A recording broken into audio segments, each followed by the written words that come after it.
Establishment double game कर रही है। एक तरफ नून लीग को कहती है तुम्हारे साथ है, दूसरी डबल गेम ये कर रहे हैं कि इमरान खान पेश भी नहीं होते और उनकी हाजिरी लग जाती है, जज हाजिरी लगा लेते, तो ये कैसे हो गया। तो मुझे याद है कि उस वक्त सोर्सेज ने बताया था कि उस वक्त पीडीएम की हुकूमत ने डीजीआई को बुला लिया था, उन्होंने कहा था कि आप हमें ब्रीफिंग दे, ये डबल गेम हो रही है, ये कैसे हुआ, इमरान खान पेश भी नहीं हुआ और उसकी हाजिरी लग गई। तो ये इतने इनसिक्योर रहते हैं। जाहिर है जब सियासी हलाल तरीके से आप इक्तदार में नहीं आएंगे, जब आप मेरिट पे नहीं आएंगे, जब आप घुसपैठी होंगे, जब आपको जबरदस्ती बिठाया जाएगा, तो फिर यही होता है।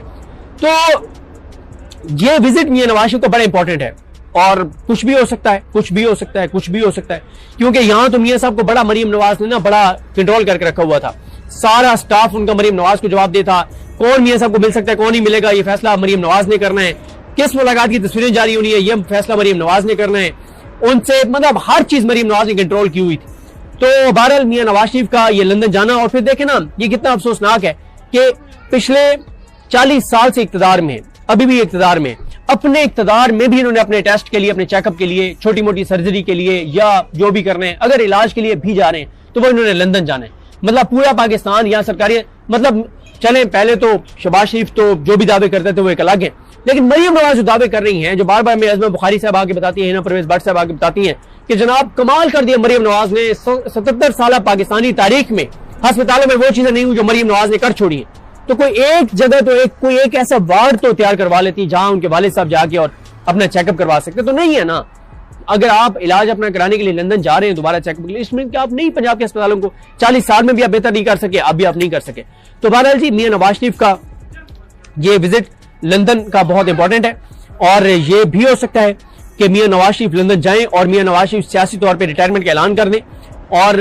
यह भी हो सकता है कि मियां नवाज शरीफ एमएनए की सीट से मुस्ताफी होने का ऐलान कर दें और मियां साहब सियासत से दस्तबरदारी का ऐलान कर दें और मरीम नवाज को अपनी जिंदगी में अपना जानशीन मुकर्रर कर दें और ऐलान कर दें। यह भी हो सकता है कि मियां नवाज शरीफ सियासत को, इंतखाबी सियासत को हमेशा के लिए खैर बात कह दें और कह दें कि मैं अब आइंदा इलेक्शन नहीं लड़ूंगा और मैं सियासी जानशीन अपनी बेटी को मुकर्रर करता हूं और पार्टी पूरी तरह से पब्लिकली अनाउंस करके और अपनी बेटी के हवाले कर दे। ये भी हो सकता है क्योंकि मियां नवाज शरीफ इस वक्त आपके सामने कि शहबाज शरीफ पूरे दुनिया के विजिट कर रहे हैं, जिस मुल्क में भी जाना होता है वो सारी मीटिंग्स वो अटेंड कर रहे हैं, और मियां साहब जो है वो जाके कभी छलियां खा रहे हैं तो कभी जाके और रोटी का रेट चेक कर रहे हैं। और फिर यह भी मियां नवाज शरीफ को नजर आ रहा है कि जिस हद तक मुल्क में अंदर हालात जा रहे हैं,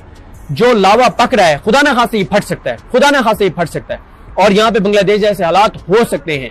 और फिर मियां साहब के यहाँ पे हुए तो बड़ा काम खराब हो जाएगा। हसीना वाजिद बड़ी मुश्किल से निकली थी, लेकिन उस वक्त हसीना वाजिद तो इसलिए निकली थी कि वहां एस्टेब्लिशमेंट ने सपोर्ट किया था। यहाँ क्या गारंटी है कि मियां साहब को उस वक्त सपोर्ट मिल जाए, तो ये भी कोई पता नहीं है। जैसे वो वहां पे बिशार असद जो है वो भागा और उसने अपनी फैमिली को भी नहीं बताया, यानी अपनी बीवी बच्चों को उसने पहले भेज दिया था, खुद वो भाग गया, अपने भाइयों को, कजनों को उसने नहीं बताया था। तो वो भी हो सकता है शहबाज पता चले, शहबाज और हमजा शहबाज जो है वो पाकिस्तान से निकल गए फिजाई दूध से और मियां साहब को बाद में पता चला है और उस वक्त मामला हाथ से निकल गए हों। क्योंकि ये जो किसानों वाला मामला है ना, इस पर मैं कल से बात करना शुरू करूंगा, रोजाना एक डिस्ट्रिक्ट के किसानों पे बात करूंगा। ये इस वक्त अगर कोई पाकिस्तान के अंदर कोई सबसे खौफनाक धमाका हो सकता है वो किसानों का हो सकता है, जो किसानों के साथ कर छोड़ा इन्होंने। क्रैश कर गई है मार्केट गंदम की, 1900 रुपए 2000 फी मन के ऊपर गंदम खरीदी जा रही है। किसान इज्तिमाई खुदकुशियों की तरफ खुदा न खास्ता जा रहे हैं, अल्लाह ताला रहम करे। मैं इस पे कल से बात करना शुरू करूंगा। बस जाते जाते एक मैं रिक्वेस्ट करूंगा कि खुदारा जिन लोगों ने जमीनें अपनी ठेके पे दी हुई है और अल्लाह ताला ने उनको वसाइल से नवाजा है, उनके पास पैसा भी है, उनके पास वसाइल भी हैं, तो वो जिन गरीब किसानों को उन्होंने जमीनें ठेके पे दी हुई है, या तो वो ठेका उनसे माफ कर दें या डिले कर दें या कम कर दें। खुदारा लोगों का एहसास करना होगा और खासतौर पर उन लोगों को, ऐसा गरीबों को एहसास करना होगा जिनको अल्लाह ताला ने अता किया हुआ है, नवाज रखा है, अल्लाह ताला उनको कई गुना ज्यादा अता करेगा। बस किसानों के साथ नरमी वाला मामला करें जिनको आपने जमीनें ठेके पे दी हुई हैं, चीजें बहुत ज्यादा खराब हैं। तो बहरहाल मियां नवाज शरीफ का ये लंदन का विजिट ये आम विजिट नहीं है